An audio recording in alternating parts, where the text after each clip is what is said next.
Hi friends, అందరు ఎలా ఉన్నారు? వన్ మోర్ మినీ వ్లాగ్ అండి. ఇంక ఇది వచ్చేసి నా మార్నింగ్ టు నైట్ రొటీన్ అండి. సో చాలా రోజులు అవుతుంది కదా, ఇంకా morning to night routine share చేసుకోకైతే. సో ఈ వ్లాగ్లో అయితే చూపిటండి. పొద్దున లేవగానే ఫస్ట్ అయితే స్టవ్ మీద పాలు పెట్టేశానండి. ఇంకా తర్వాత అయితే నైట్ నానబెట్టుకున్న డీటాక్స్ వాటర్ ఉంటాయి కదా, ఇంకా అవైతే గ్లాస్లోకి పోసుకొని అవి తాగుకుంటూ కొంచెం పని చేసుకున్నానండి. ఇంక ఈ లోపు అయితే పాలు కాగిపోయాయి. సో వెంటనే ఇంకా నైట్ తోముకున్న బోళ్ళన్నీ ఇంకా అలానే ఉండిపోయాయండి. అవన్నీ అయితే సర్దుకుంటున్నాను.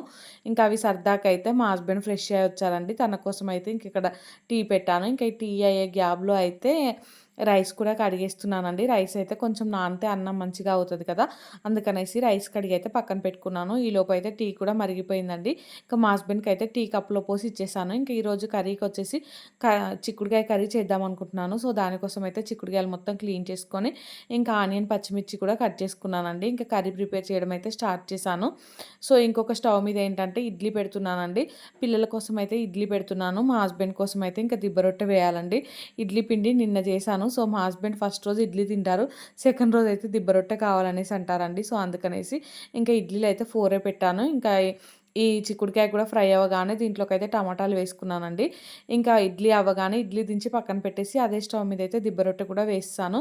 ఇంక ఇక్కడ కర్రీ కూడా కంప్లీట్ అయిపోయిందండి. వెంటనే ఈ స్టవ్ మీద అయితే నేను రైస్ పెట్టేసుకున్నానండి.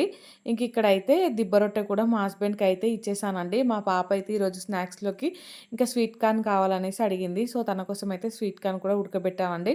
పిల్లలిద్దరిని అయితే ఇంకా స్నానాలు చేపించి రెడీ చేసి ఇంకా మళ్ళీ కిచెన్లోకి వచ్చేసి అయితే పాపకి బాక్స్ ప్యాక్ చేశానండి. ఇంక ఇక్కడైతే స్వీట్ కార్న్ ఒలుస్తుంటే చెయ్యి కాలిపోతుందండి. అంటే వేడి వేడిగా ఉంది కదా, సో మొత్తానికైతే ఇలా అలా ఒలిచి పెట్టేసి పాపనైతే స్కూల్కి పంపించేశానండి. ఇంకా పాప స్కూల్కి వెళ్ళగానే ఇంక ఇక్కడైతే పపాయ ఉంటే ఆ పపాయ అయితే కట్ చేశానండి. ఇంకా తర్వాత అయితే రేపటి బ్రేక్ఫాస్ట్లోకి అనేసి మినప్పప్పు అది నానబెట్టుకున్నానండి. ఇంకా ఆఫ్టర్నూన్ టైంలో అయితే కొంచెం రెస్ట్ తీసుకొని ఇంకా ఈవినింగ్ అయితే బోళ్ళన్నీ తోమేశానండి. ఇంకా బోళ్ళన్నీ తోమడం కంప్లీట్ అవ్వగానే మళ్ళీ ఈవినింగ్ మా హస్బెండ్ కోసం అయితే టీ పెట్టిచ్చేసాను. ఇంకా నైట్ పొద్దున నానబెట్టుకున్న దోస పిండిది ఉంది కదా, అదైతే మొత్తం గ్రైండర్లోకి అయితే వేసుకున్నానండి. ఇంక ఈరోజు డిన్నర్లోకి అయితే గుంట పొంగనాలు వేసుకున్నాను. ఇంకా మొన్నటి దోస పిండి ఉండే అండి.